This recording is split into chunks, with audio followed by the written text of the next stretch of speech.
Aloha, everyone, and welcome to the market week for the week of July 31st, 2023. Thank you all for being here. And I want to give a quick congratulations to our friend Perry for getting married this weekend. I wanted to wish you congratulations and many, many years of happiness. So, with that, on to our week of July 31st. We are expecting a relatively quiet week with data coming in as scheduled. And the big story really was the after effect of the move by the Bank of Japan. And on Friday, when that came out, the markets didn't like that at all. And they really took a hit. Everyone acted shocked. And that kind of makes me laugh because we knew it was coming. Ueda told us he would be making moves about their yield curve, but yet everybody acted shocked. So, anyways, we are keeping an eye on the MMRI, 10-year yield, crude oil. Probably will have a short pullback either Tuesday or Wednesday before advancing forward. We'll see, and I'll keep you up to date on that. We've also got some opportunities to get gold and silver at good prices still. I think anything at under 30 per ounce is still for the long term, year plus is a good buy, although we've got better prices coming in here. So to our reality checks for the long term, as we were talking about, the tracking firm Yellow actually did close. So this is not a shock to us. We were talking about their finances for the business were so far upside down. I didn't see a way of them coming out with this. But what will be interesting is how the free market will absorb what they were doing and the service they were providing. There may be some supply bottlenecks and also some local or larger inflationary issues due to them not functioning the way that they were before. So we'll keep an eye on that. There are also on the back of this going to be more strikes expected from larger companies. They're kind of filtering in.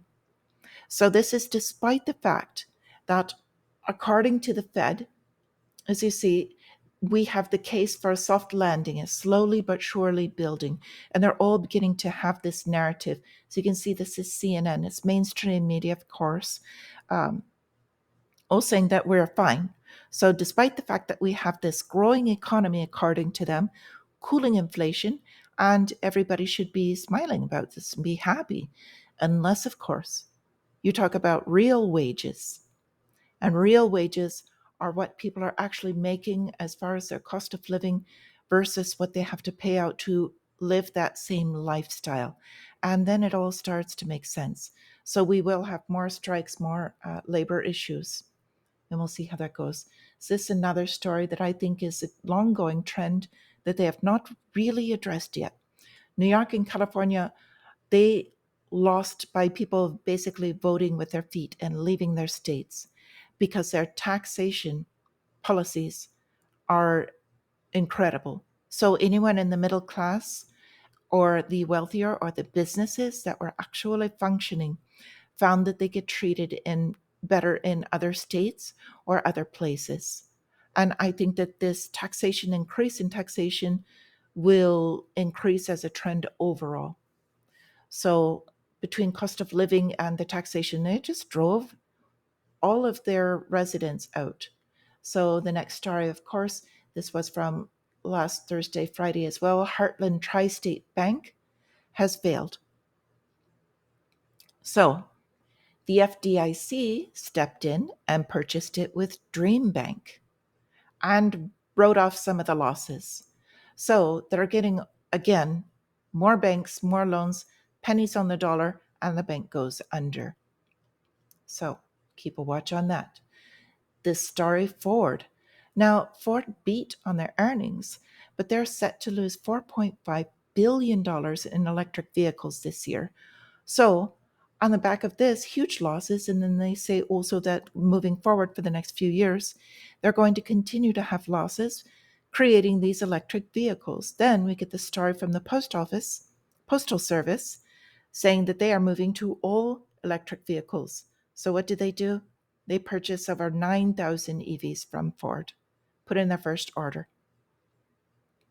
USPS will also be, they are also planning to install 14,000 charging stations across the country. So, first, good luck in the rural areas with that, because I lived in one of those and it's going to be very difficult. But secondly, the cost of this is tremendous. And where is the money coming from? It's more inflationary, uh, instead of the borrowing and pumping the money out there. One more thing to go. Okay, another thing I wanted to bring up for this week, the basically cryptocurrency. I know a lot of you don't like it, but it is coming one way or another. And so in the US, they are trying to pass regulation laws now.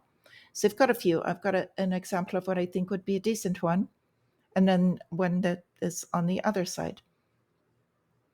So the House passed the Keep Your Coins Act, and basically that allows self custody in a basic nutshell, so that you can keep your own digital assets. You do not have to maintain them on an exchange where they could possibly be controlled by others. And then we have Elizabeth Warren putting in a crypto bill, which has support from the banking policy group. Right there, that's a huge red flag. So cryptocurrency basically is at war with banks. So if they're supporting it, you really need to look more into it. It's just a flag for me.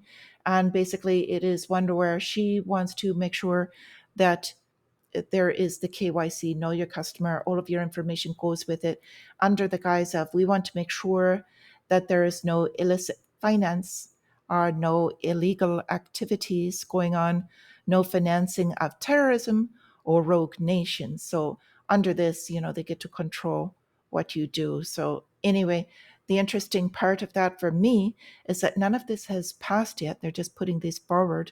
It's not likely that a lot of them will get passed, but most Democrats want the voting on these held off until after their recess in August. And this timing is interesting because it's the same time frame as the BRICS summit, where they are expected to announce what it is that they're doing with the trade currency. So I think they're waiting to see if something comes of that. So what this all means, the dollar will remain in power, it seems, at least for now. It's going to be a while.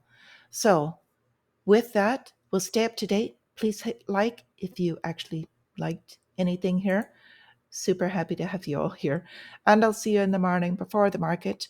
Mahalo for all of you, and stay free, my friends.